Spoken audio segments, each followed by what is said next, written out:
हमारे चैनल को सब्सक्राइब करें, बेल आइकन दबाएं। नमस्कार दोस्तों, आज की कहानी है क्यों दिया सीता जी ने गौ माता को श्राप। जब पंचवटी में श्री राम को अपने पिता महाराज दशरथ की मृत्यु का समाचार मिला, तब वे माता सीता और लक्ष्मण सहित उनके श्राद्ध क्रम हेतु पवित्र नगरी गया पहुँचे। वहाँ पहुँचकर श्री राम ने विधिवत पूजा की और फिर श्राद्ध का सामान जुटाने हेतु लक्ष्मण के साथ नगर को चल गए। उधर महाराज दशरथ की आत्मा ने विलंब होता देखकर माता सीता से ही पिंडदान की मांग कर दी। अब माता सीता बड़े धर्म संकट में पड़ गई, क्योंकि एक स्त्री द्वारा पिंडदान नहीं किया जा सकता था। विशेषकर श्री राम के होते हुए उन्होंने ऐसा करना उचित नहीं समझा, किंतु फिर महाराज दशरथ की आत्मा द्वारा बार बार अनुरोध करने पर उन्होंने फल्गु नदी, केतकी के पुष्प, एक गाय एवं वट वृक्ष को साक्षी मानकर महाराज दशरथ की आत्मा को पिंडदान दे दिया। जब श्री राम वापस आए तो उन्होंने इसकी सूचना उन्हें दी।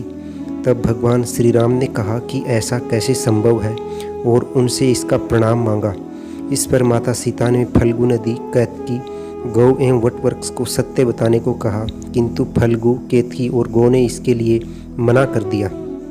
तब वट वृक्ष ने श्री राम को बताया कि देवी सीता सत्य कह रही हैं। फिर माता सीता ने महाराज दशरथ की आत्मा का आह्वान किया, जिन्होंने स्वयं आकर श्री राम और लक्ष्मण को माता सीता के सत्य वचन की पुष्टि की। ये सुनकर श्री राम और लक्ष्मण ने उनकी भूरी भूरी प्रशंसा की, किंतु माता सीता फल्गु, केतकी और गौ के असत्य वचन से बहुत क्रोधित हुई और उन्होंने तीनों को श्राप दे दिया। फल्गु नदी को उन्होंने सूख जाने का श्राप दिया। उसके क्षमा याचना करने पर उन्होंने कहा कि केवल वर्षा ऋतु में ही उस नदी में जल रहेगा, अन्य समय नहीं। केतकी को उन्होंने पूजा में त्याज्य होने का श्राप दिया। उसके क्षमा याचना करने पर माता सीता ने उन्हें कहा कि अन्य देवताओं की पूजा में तो उन्हें चढ़ाया जाएगा, किंतु शंकर जी की पूजा में वर्जित होगा।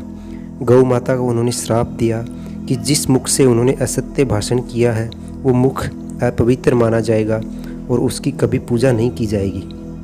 उनकी क्षमा याचना करने पर उन्होंने कहा कि ऐसा होने पर भी गौ माता का जो महत्व है वो और बढ़ जाएगा। अंत में उन्होंने वट वृक्ष को ये वरदान दिया कि वो लंबी आयु तक जिएगा और सदैव पवित्र माना जाएगा।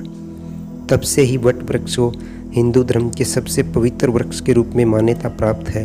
ब्राह्मणों को उनके असत्य भाषण पर माता सीता द्वारा दरिद्रता का और कौवे को पिंडदान के पिंड को खाने के श्राप वर्णन आता है।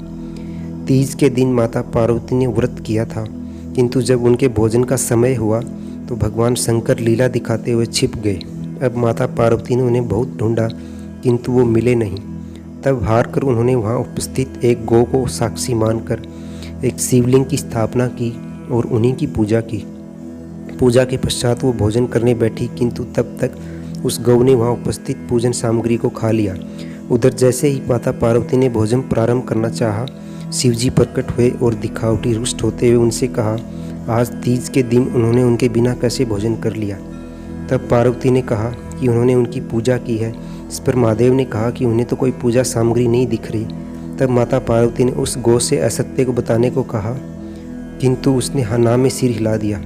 तब महादेव ने हंसते हुए कहा कि वे तो बस ठिठोली कर रहे थे, उन्हें सत्य का ज्ञान है। ये कहकर पार्वती जी सहित वहाँ से जाने लगे, किंतु गौ माता ने असत्य भाषण से अत्यंत क्रुद्ध हुई और उन्हें श्राप दे दिया कि आज से उन्हें जूठन खाकर ही जीवित रहना होगा। तब स्वयं अपने श्राप कर भोक्सो व उन्होंने गौ माता को आशीर्वाद दिया कि वे दिव्य जन्म है और उनके सभी गुण यथावत ही रहेंगे। कहानी समाप्त होती है। चैनल को लाइक करें, शेयर करें, सब्सक्राइब करें और बेल आइकन ज़रूर दबाएं। धन्यवाद।